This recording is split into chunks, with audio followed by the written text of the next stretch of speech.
Hello students, जैसा कि आप देख रहे हैं हमारा आज का टॉपिक रहेगा कूलम्ब्स लॉ। तो देखिए कूलम्ब्स लॉ क्या होता है। तो देखिए जितने भी आवेश होते हैं, दो या दो से अधिक अगर आवेश स्थित है तो उनके मध्य फोर्स एक्ट होगा। तो कूलम्ब ने इस फोर्स के लिए एक नियम डिफाइन किया था जिसे कूलम्ब का नियम कहते हैं। तो देखिए कूलम्ब का नियम क्या है। तो Coulomb's law is a quantitative statement about the force between 2 point charge, अर्थात दो स्थिर आवेशों के मध्य कूलम्ब का नियम है वो बल को परिभाषित करता है।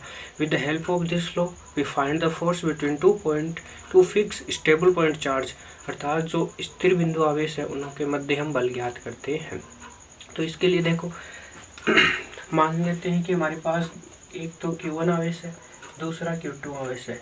तो let's Q1 and Q2 are two stable fix point charge, ठीक है। And the distance between Q1 and Q2 charge is equal to R, ठीक है।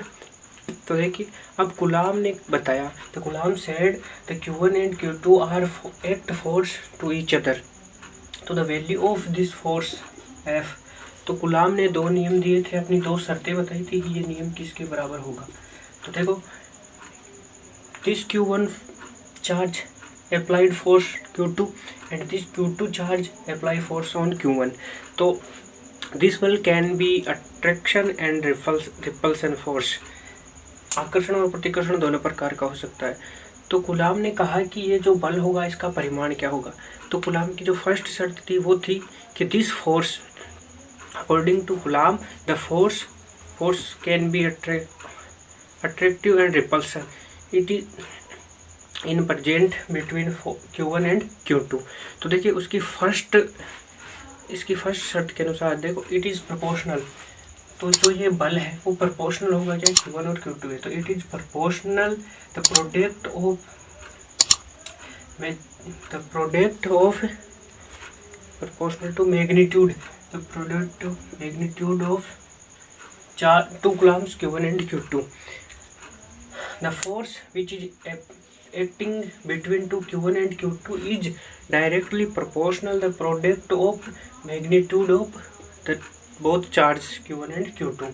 And the second situation is that this force is inversely proportional to square of distance between Q1 and Q2, अर्थात Q1 और Q2 के बीच की दूरी के वर्ग के व्युत्क्रमानुपाती है। When we write these both equations then we can say proportional Q1 Q2 upon में R square. To remove proportionality sign we use a constant K। Here K is Coulomb's constant. जो ये K होता है वो coulomb constant होता है, ठीक है। तो देखो to remove this proportionality sign we use a constant that is called Coulomb constant. तो हम यहाँ पर लिखते हैं इसको रिमूव करने के लिए। तो F है बराबर K Q1 Q2 अपॉन में R स्क्वायर हो जाएगा, जो कि अभी इन दो बिंदु आवेशों के मध्य लगने वाले बल को परिभाषित करता है। अब देखो यहाँ पे ये क्या है, K क्या है। तो ये जो K है वो होता है कूलम्ब कांस्टेंट। तो देखो इस K की जो वैल्यू है, ये K है वो दो चीज़ों पर डिपेंड करता है। ये इस K का मान है वो एक तो माध्यम पर, मीडियम पर डिपेंड करता है, अर्थात the value of K depends on the medium in which Q1 and Q2 are situated, अर्थात Q1 और Q2 जिस मध्य में स्थित है उसके ऊपर K का मान निर्भर करेगा, मीडियम। और दूसरा है मेजरमेंट सिस्टम, अर्थात K का मान है वो मात्रक पद्धति पर भी निर्भर करेगा। तो देखो K की वैल्यू क्या क्या हो सकती है। K बराबर 9 × 10⁻9 न्यूटन मीटर स्क्वायर अपॉन में कूलम्ब स्क्वायर। ये वैल्यू है वो है SI सिस्टम में। उसके बाद देखो के की वैल्यू है इन CGS सिस्टम, तो CGS सिस्टम में होती है 1 डाइन सेंटीमीटर स्क्वायर अपॉन में ESU स्क्वायर, ये होती है CGS सिस्टम के अंदर, ठीक है। उसके बाद देखो के की एक के का मान ये भी ले सकते हैं 4 पाई एप्सिलॉन नॉट, जहाँ पर जो एप्सिलॉन नॉट है वो है परमिटिविटी ऑफ फ्री स्पेस, जो कि हम अगले चैप्टर में पढ़ेंगे। तो देखिए ये कूलाम का नियम है।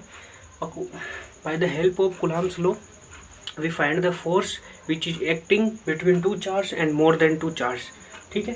तो ये इसके लिए काम में लिया जाता है। कूलाम का नियम है 2 या 2 से अधिक आवेशों के मध्य बल ज्ञात करने के लिए काम में लिया जाता है।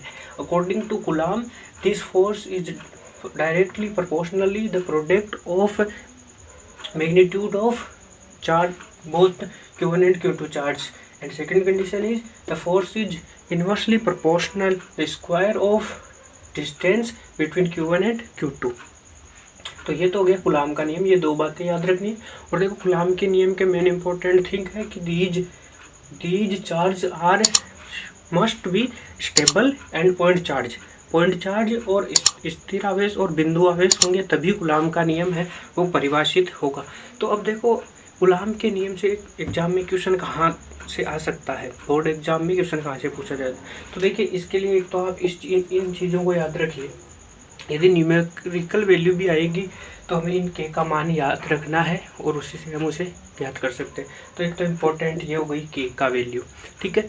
दूसरा एग्जाम में क्वेश्चन आ सकता है तो वो आ सकता है इस फॉर्मूले से, बल के फॉर्मूले से। अब देखो एक और इम्पोर्टेंट चीज़ है वो है इसकी परिभाषा, कूलाम की परिभाषा F बराबर के Q1 Q2 अपॉन में R स्क्वायर। अब हमें एक कूलाम की परिभाषा ज्ञात करनी है। तो देखिए एक कूलाम की परिभाषा के लिए क्या होगा,